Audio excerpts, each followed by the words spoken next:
be upon the one who Allah placed healing in the dust on his grave. Peace be upon the one whose prayers are answered under his dome. Bismillah ar-Rahman ar-Rahim. Assalamu alaikum, dear brothers and sisters. Thank you for joining us for the second part of Peace Be Upon Husain, a joint work from Az-Zahra International Group and Husain, the leader of the Free International Group, presented to you during Muharram 2020.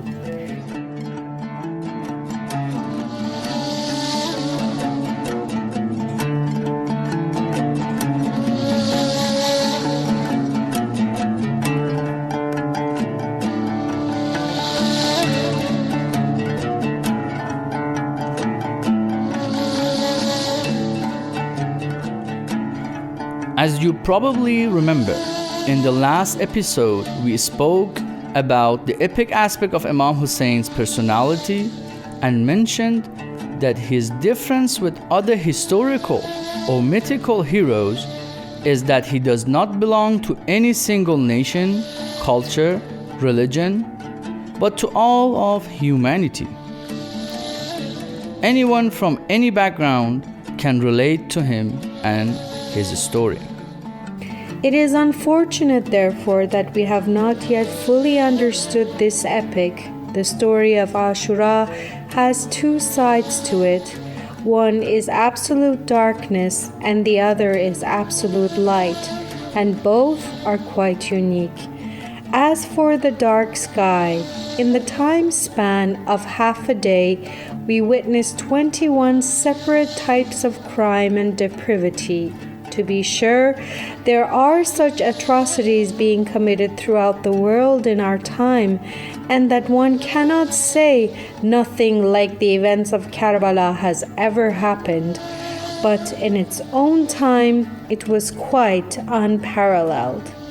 The story of Karbala is a tragedy in that it depicts the slaughter of innocents and killing of the youth and children. But have you ever paused to think who is the hero of the story from this angle? Obviously, the one being oppressed and killed are not the heroes here. Viewed in this light, the hero and protagonist of the story is the one committing the crimes. From this angle, all that is seen is darkness and tyranny and oppression.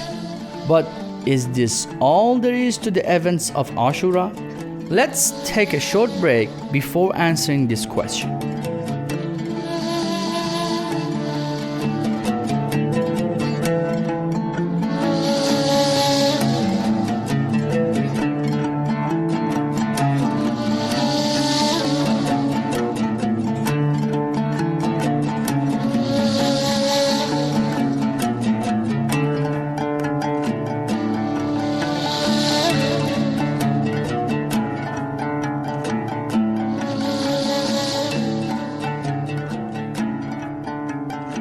Now let us view these events from another angle. There is no tragedy here, no evil. There is nothing but glory and light and the manifestation of truth and humanity. All of mankind should feel proud of what takes place here. So why do we always regard the events of Karbala only from the dark and tragic aspect? We have to admit that one of the wrongs and oppressions against Imam Husain alayhi salam is being committed by us when we pay attention to one part of this tale and ignore the other. The oppressions against Imam Husain alayhi salam and the severing of his head are historical facts, true. But he was not merely a physical body. He was a school and an ideology which has become more and more alive after his martyrdom, to the extent that throughout history some of his enemies tried to destroy his grave and remove any signs and reminders of him. But people were increasingly attracted to his ideology and he lived on in their hearts.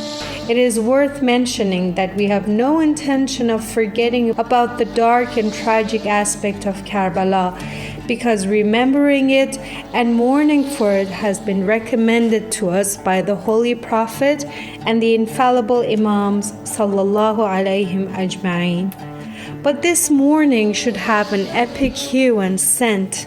We need to realize that we are mourning a hero.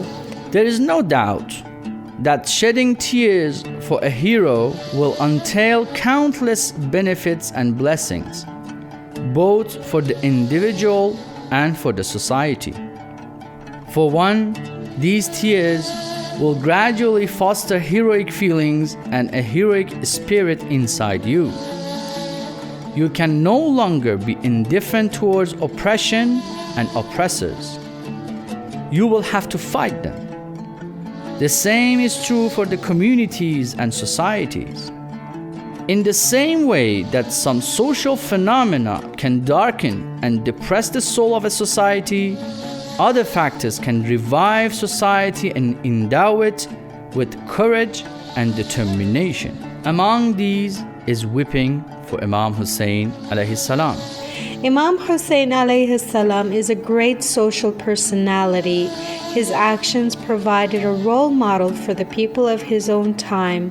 Anyone who wanted to rise against injustice would take up Ya Latharat al-Husain, meaning, O avengers of the blood of Husain, as their motto. Even today, he is a great universal role model, and numerous revolutions all around the world are inspired by him. So we need to remember that being aware of this second aspect of Imam Husain's story is necessary if we want to truly learn and benefit from it. Thank you for staying with us. Until next time, wassalamu alaikum wa rahmatullahi wa barakatuh.